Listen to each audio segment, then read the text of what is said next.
Well, Coach, it seems to be a recurring theme this year. You had your opportunities, but just weren't able to make enough plays at the end. Yeah, we, between guys, we had a couple guys hurt, and then between foul trouble, we had to sit some guys, and, too many breakdowns. Ball screen, pick and pops, too many breakdowns, and I just thought we were mentally out of it, mentally tired, and, physically I thought we were all right, but the foul trouble really hurt us. I know it comes in a loss, but 36 points from Javon Henderson, that guy gets better every week. Yeah, he's a man down there, and Latin Davis struggled a little bit today, and Xavier Cochran had some back issues there, so Tim Hughley got in foul trouble, so we're really playing 4-on-5 out there all day. So you have back-to-back games. Now you're off till Thursday. Do you give these guys a day to rest, or what do you do? Just get ready and come back Thursday? Yeah, they need it. The back-to-back hurt us. We just don't have enough depth for that. And again, give Davenport a lot of credit. They pushed the tempo, and they controlled the whole game. Coach, thank you. Thank you, Sean. Of course, Coach Greer, his comments to Joe Abramson, always appreciate Coach Greer taking the time. We will take a timeout, come back, show you the final numbers in our highlight package next here on CN 900.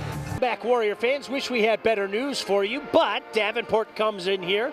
Gut check for them. They come away with an 84-75 victory over your Warriors here on the campus of Wayne State University. Rod, what more can we say about Javon Henderson than we said during the game? He was outstanding, but too little all around for the Warriors here this afternoon.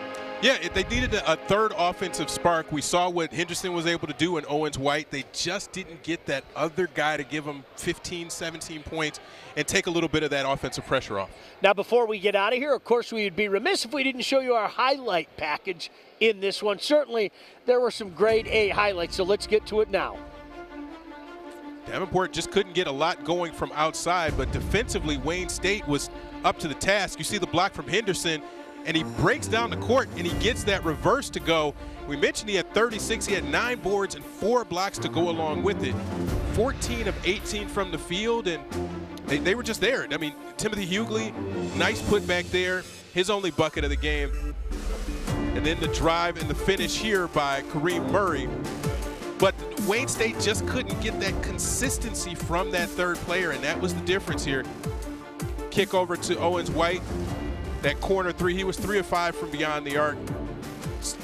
Closing back in to about 50% from 3 this season.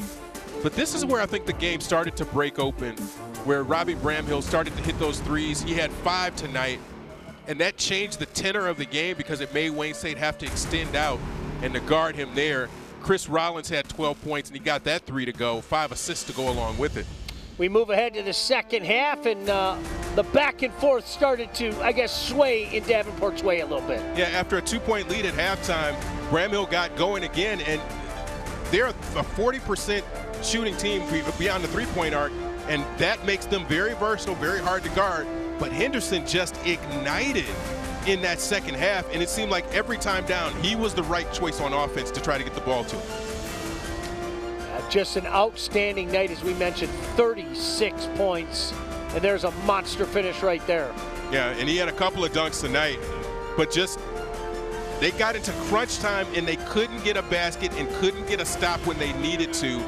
And there's one right there, a nice little scoop from Rollins that the Wayne State couldn't get those stops and follow those up with baskets of their own. And that little margin, that little difference ended up being the way this game was decided by 9 points in the final. Take a look at the final numbers. Anything jump out to you there, Rod? Not really. It's fairly even. Wayne State had 13 turnovers, and Davenport didn't really have a lot. Davenport only with 8, but they took advantage of Wayne State's turnovers, got 20 points off of those 13 turns, and that was part of the difference. Those threes and the points off turnovers, I think, were the big numbers to look at. Well, that'll do it for us today, Rod. Always a pleasure. We'll do it again in 12 days. Sure enough. Of course, CN 900 crew, we always appreciate everything that you do. Joe Abramson as well. Most importantly, you, wherever you may be. Thanks for joining us.